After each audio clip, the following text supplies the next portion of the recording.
तो आज हम बच्चों करने वाले हैं non inertial frames and the fictitious forces. ये बहुत सारे टॉपिक्स में आएंगे। सबसे पहले हम आज समझेंगे what are the non inertial frames. Non inertial frames of reference, ठीक है जी। और नॉन इनर्शियल फ्रेम्स के कारण एक फोर्स आती है एग्जिस्टेंस में, that force is called fictitious force.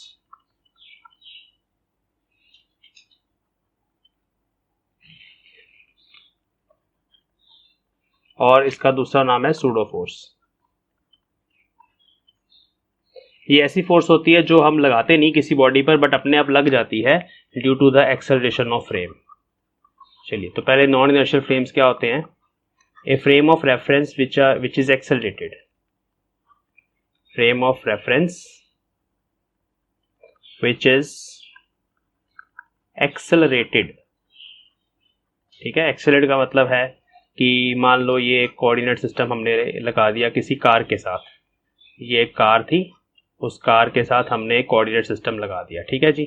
अब ये कार जो है ये इस डायरेक्शन में एक्सेलरेट कर रही है, मतलब उसका कुछ एक्सेलरेशन है। एक्सेलरेशन होने का मतलब है कि इसकी वेलोसिटी चेंज होगी, will change with time, it will not be constant, ठीक है। वेलोसिटी कांस्टेंट नहीं होगी, it will change with time. तो such frames are called accelerated frames. देखो, एक्सेलरेशन को प्रोड्यूस करने के बहुत सारे तरीके हैं। एक होता है कि हम वेलोसिटी का मैग्नीट्यूड जो है उसको वेरी करें, ठीक है। तो by varying the magnitude of velocity we can produce acceleration, ठीक है। तो एक ये ऑप्शन है। दूसरा ऑप्शन है by changing the direction of motion,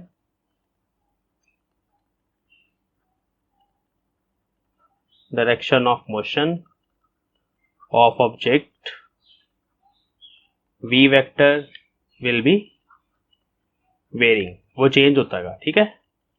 क्यों? क्योंकि ये जो बच्चे v वेक्टर है ना, वेलोसिटी, इसमें दो चीजें होती हैं, डायरेक्शन और मैग्नीट्यूड। तो एक तो लीनियर मोशन में हो सकता है कि आप स्पीड अप कर रहे हो कार को या स्लो डाउन कर रहे हो, तब भी वो नॉन इनर्शियल फ्रेम रहेगा। This is the one example. Second example, मान लो एक इस तरह से रिजिड सपोर्ट है, उसके साथ हमने एक ऐसे झूला लगाया हुआ है, ये वाला, और ये ऐसे घूम रहा है on this circular plane, it is rotating like this. तो अब यहाँ पर हर किसी पॉइंट पर वेलोसिटी वेक्टर की जो डायरेक्शन है वो चेंज हो रही है। जब झूला यहाँ पे होगा तो वेलोसिटी वेक्टर इस तरफ होगा, तो वहां पर direction of velocity is changing ना, तो this is also accelerated frame, accelerated frame और नॉन इनर्शियल फ्रेम। और एग्जांपल है हमारी earth, our earth is a non inertial frame, क्योंकि इन सब का एक्सेलरेशन होता है। देखो ना, अर्थ की बात अगर करें तो अर्थ की डायरेक्शन ऑफ मोशन तो सन के अराउंड चेंज हो रही है ना, ये सन है हमारा, और अर्थ यहाँ पर ऐसे रिवॉल्व कर रही है अराउंड द सन। इसके साथ साथ ये अपने एक्सिस पर भी घूम रही है यहाँ पे, लाइक दिस। तो it is rotating on its on axis and revolving around the sun, so hence it is also a non inertial frame of reference, example के तौर पे अर्थ, ठीक है। तो ये सारे नॉन इनर्शियल फ्रेम्स हैं जो एक्सेलरेटेड होते हैं, ठीक है। अब एक और स्टेटमेंट होती है इनके लिए, the Newton's laws of motion, not लिख लेते हैं,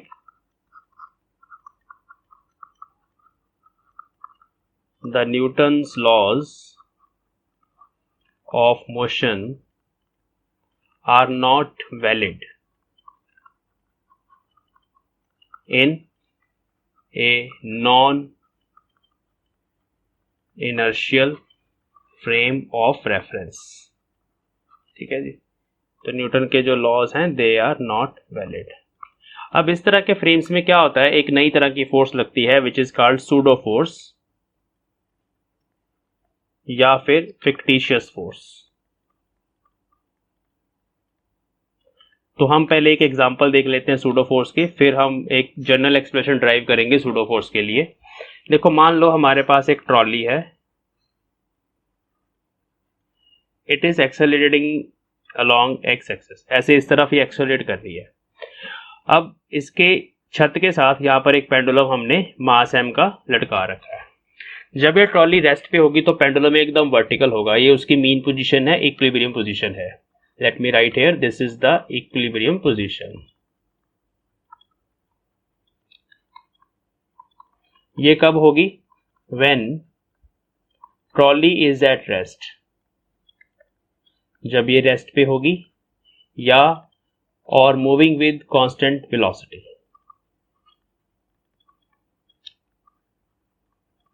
तो जब भी ऐसा होता है ट्रॉली रेस्ट पे हो या कांस्टेंट वेलोसिटी से मूव कर रही हो, तो ये जो पेंडुलम है ना, अगर कोई बंदा बाहर से देखे, यहाँ पर एक ऑब्जर्वर है जो इस ट्रॉली में पेंडुलम को देख रहा है, तो इस पेंडुलम को जब वो देखेगा, अगर वो ट्रॉली रेस्ट पे है या वो कांस्टेंट वेलोसिटी से मूव कर रही है, तो पेंडुलम सीधा वर्टिकली डाउन, ऐसा वर्टिकल रहेगा ये पेंडुलम। समझ गए मेरी बात?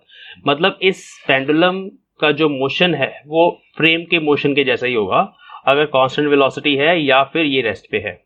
लेकिन जब हम इस ट्रॉली को एक्सेलरेट करेंगे, if there is some acceleration of this trolley, मतलब अचानक से मान लो ये स्पीड अप हुई, तो उस केस में ना इस पेंडुलम पे इनर्शिया ऑफ रेस्ट के कारण एक फोर्स लगती है in the opposite direction, like this. ये ऐसे हो जाएगा, इधर इसके ऑपोजिट डायरेक्शन में फोर्स लगेगी, ठीक है। अगर ये ट्रॉली राइट हैंड साइड की तरफ एक्सेलरेट कर रही है, तो वो जो फोर्स लगेगी वो ऑपोजिट डायरेक्शन में लगेगी। समझ रहे मेरी बात? ये जो फोर्स है इसको हम यहाँ पर एफ डैश से डिनोट करेंगे, ठीक है जी।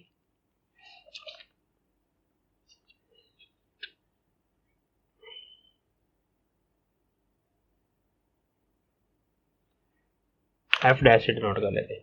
तो this force is F dash vector. ये जो फोर्स है जो हमने लगाई नहीं किसी पेंडुलम पर, इस पे हमने अप्लाई नहीं करी ये फोर्स, लेकिन ये अपने आप लग गई due to the acceleration of the non inertial frame. This trolley is a non inertial frame, such kind of force is called pseudo force. तो यहाँ पर ये जो एफ डैश है, दिस इज फिक्टिशियस फोर्स।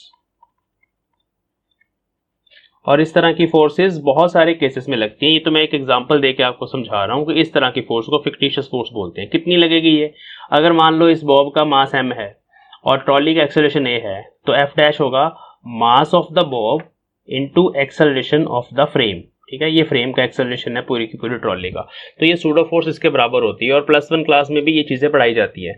अब हम इस चीज को थोड़ा जनरलाइज्ड वे में पढ़ने वाले हैं। ये एक्सप्रेशन अभी हम ड्राइव करने वाले हैं इन ए जनरलाइज्ड वे।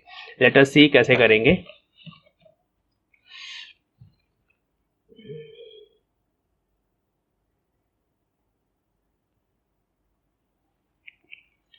तो late me right, it is the force experienced by an isolated object या particle in a non-inertial frame of reference।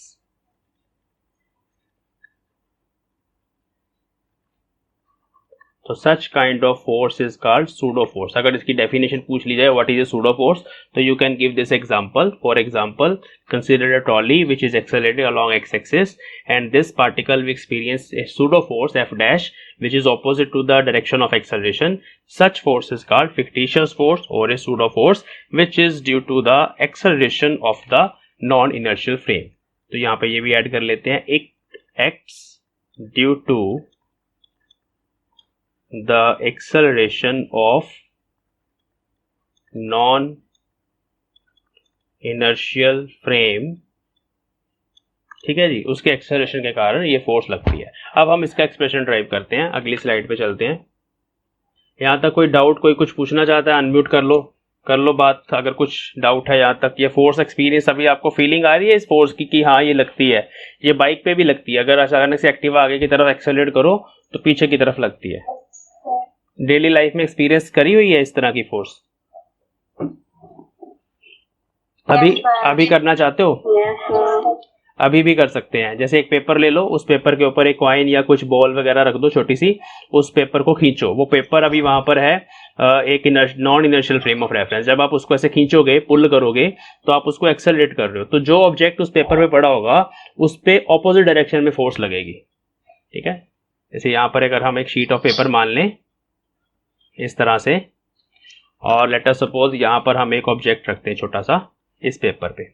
यहाँ से आपने इसको पुल किया, पुल करने का मतलब है आपने एक्सेलरेशन दिया इस पेपर की शीट को, तो ये जो ऑब्जेक्ट है इस पे ऑपोजिट डायरेक्शन में सूडो फोर्स लगेगी एफ डैश।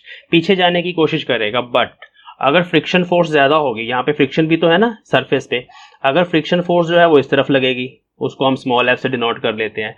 अगर फ्रिक्शन फोर्स ज़्यादा हुई, सूडो फोर्स कम हुई, तो ये ब्लॉक इसके साथ ही चलेगा, पेपर के साथ आगे।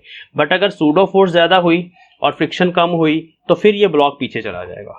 तो ये होता है यहाँ पे इन द डेली लाइफ। चलिए हम चलते हैं आगे, एक्सप्रेशन ड्राइव करते हैं।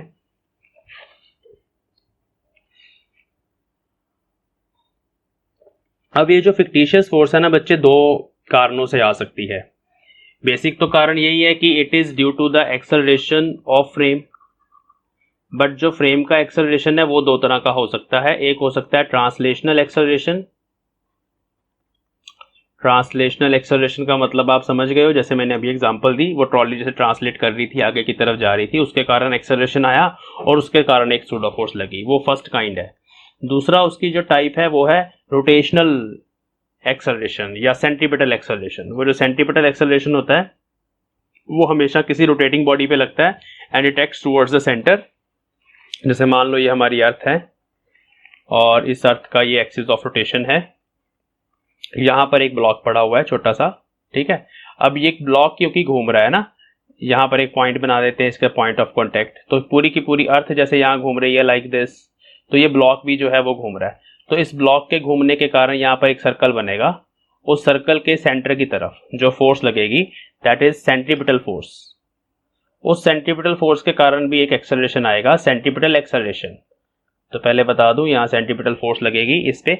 अब ये एक्सेलरेट हो रहा है ड्यू टू रोटेशन, रोटेशन वाला एक्सेलरेशन है, उसके कारण भी फिक्टिशियस फोर्स लगेगी। तो that fictitious force is due to rotational motion of non inertial frame, ठीक है, due to rotational motion of non inertial frame. मतलब फिक्टिशियस फोर्स दो कारणों से हो सकती है, एक तो translational motion of non inertial frame, translational accelerated motion, दूसरा rotational motion of non inertial frame. तो पहले हम ये पढ़ेंगे ट्रांसलेशन के केस में फिक्टिशियस फोर्स का जो एक्सप्रेशन है वो कैसे ड्राइव करना है। Expression for fictitious force due to translational acceleration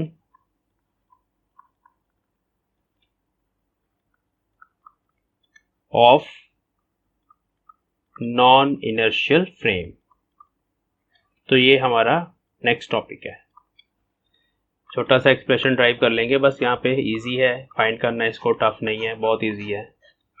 हाँ जी, तो दो फ्रेम ऑफ रेफरेंस मानते हैं, एक तो स्टेशनरी ऑब्जर्वर वाला एक फ्रेम मानते हैं ना हम, स्टेशनरी फ्रेम एस बोलते हैं उसको।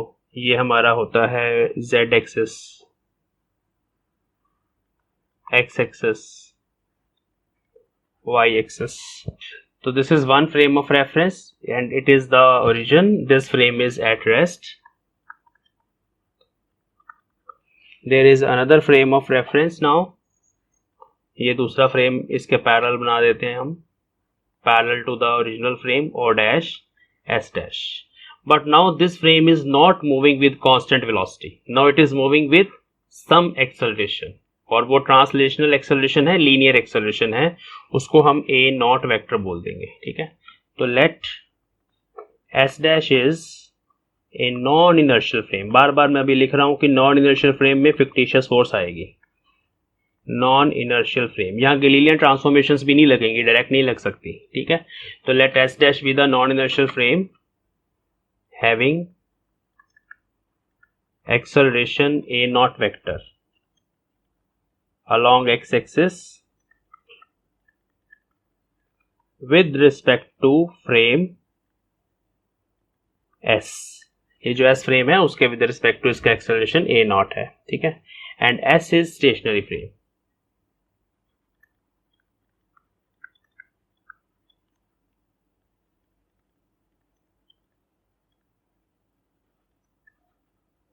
ठीक है जी, चलो यहाँ तक तो बात समझ आ गई। अब हम एक पार्टिकल मानते हैं, particle at any point P, उस पार्टिकल के पोजीशन वेक्टर्स ड्रॉ करेंगे। Let us suppose here we have a particle P particle. इस P पार्टिकल का एक पोजीशन वेक्टर हमने यहाँ से ड्रॉ किया, this is R dash vector, क्योंकि हम with respect to S dash frame draw कर रहे हैं। दूसरा पोजीशन वेक्टर हम यहाँ से ड्रॉ करेंगे,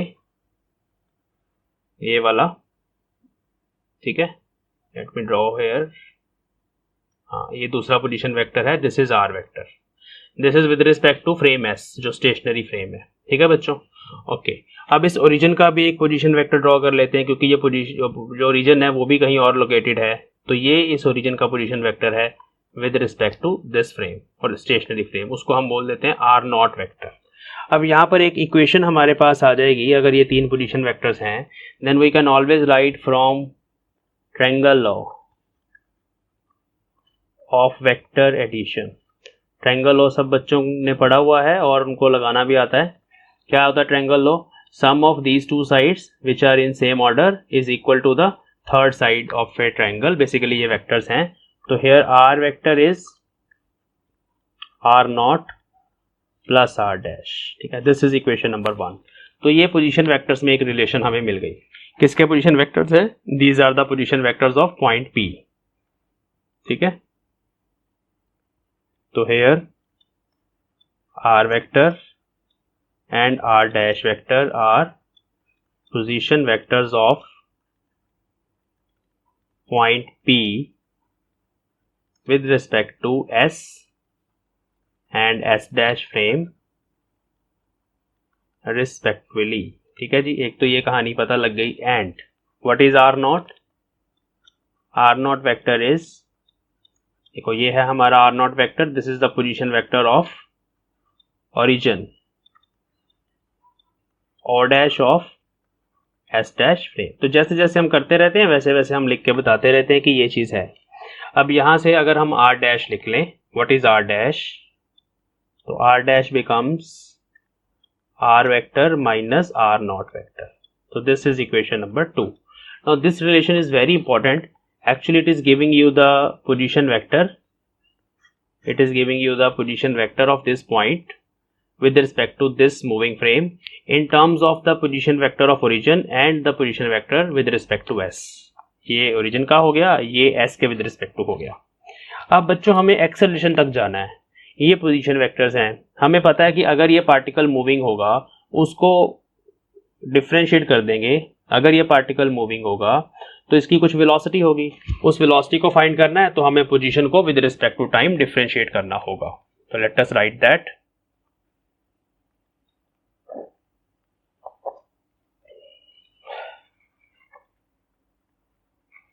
if point P is moving in the space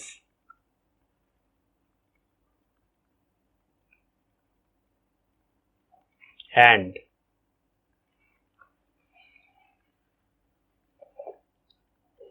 we need to find its velocity,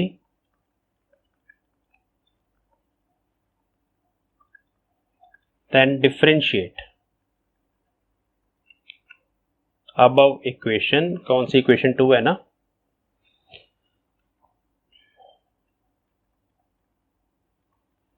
differentiating equation 2 with respect to time.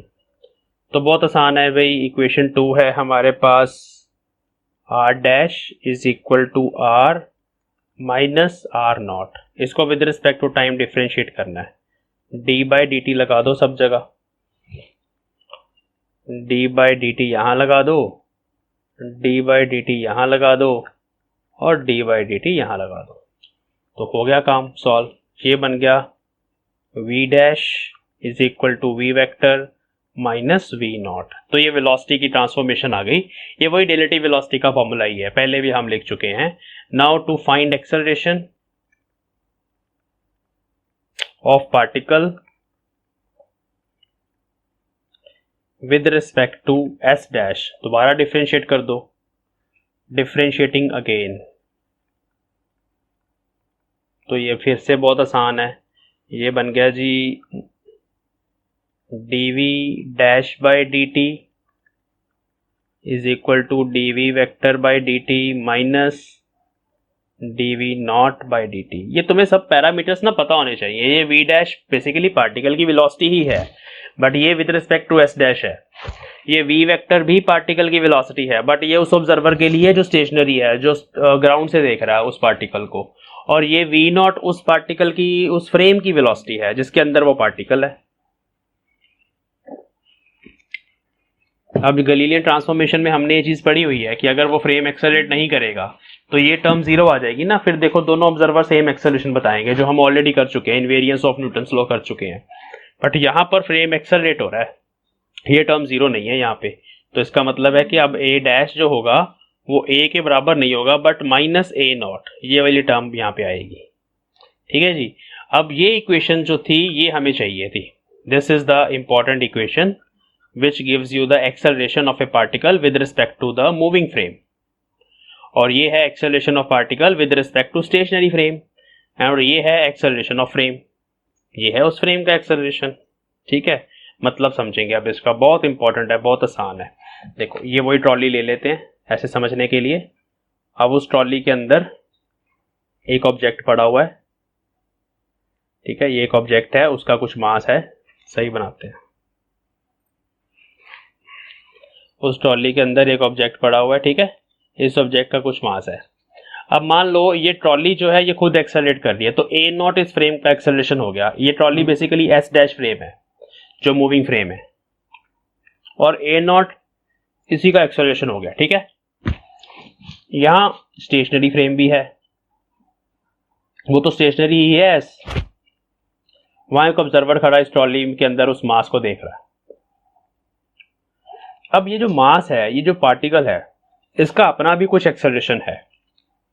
इसका अपना एक्सेलरेशन अगर हम अंदर से देखें एस डैश फ्रेम से, तो वो ए डैश है, ए डैश वेक्टर है।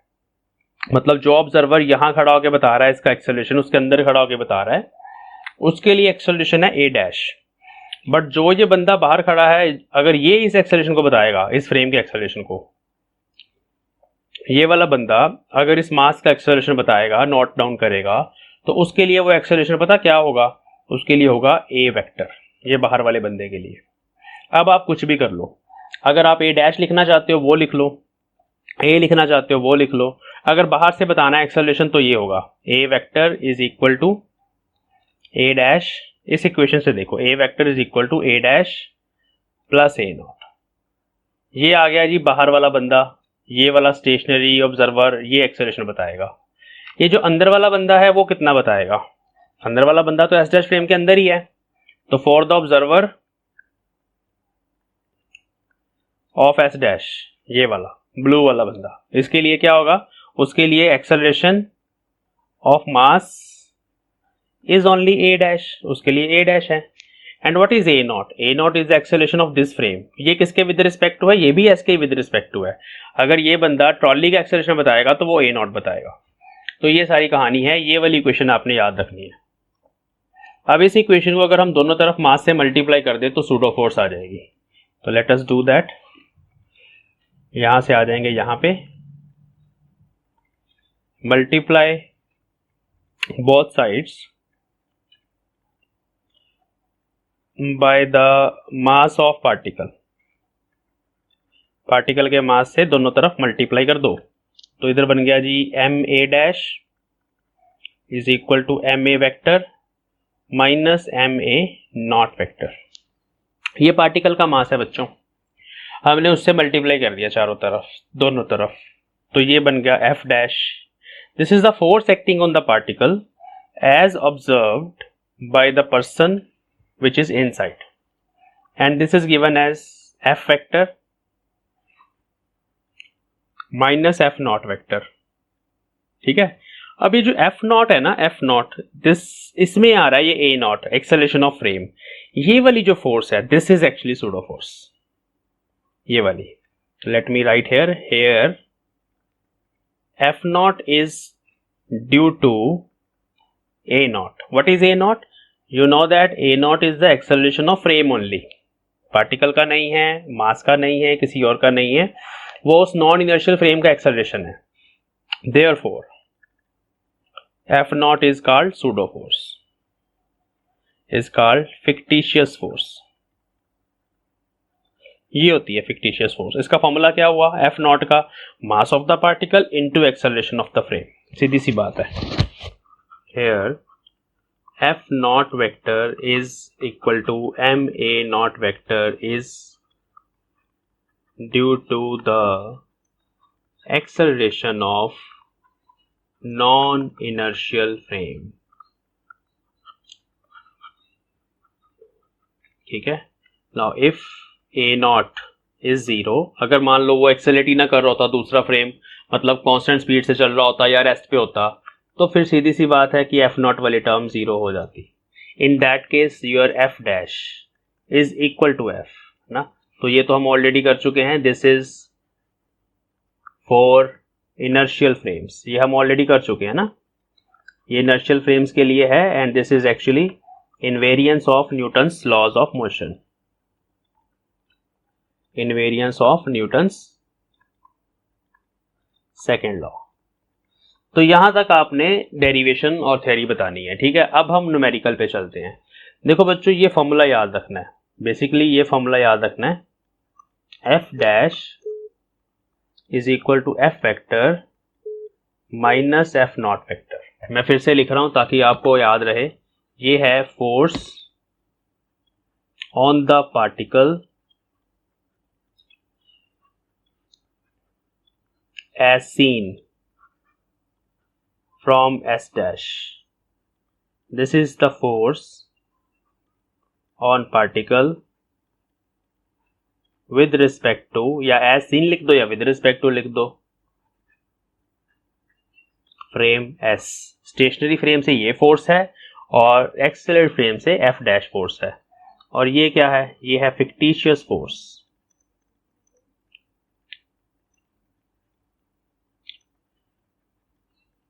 Due to acceleration of frame.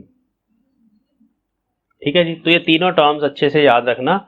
एक छोटा सा न्यूमेरिकल करते हैं, फिर आगे चलते हैं, फिर बस वहां पे फिनिश करेंगे। देखो जी, एक फ्रेम ऑफ रेफरेंस है, उसके अंदर एक बॉडी पड़ी हुई है, बॉडी का मास है 5 kg। Let us draw a frame of reference, ऐसे आप बॉक्स ड्रॉ कर सकते हो।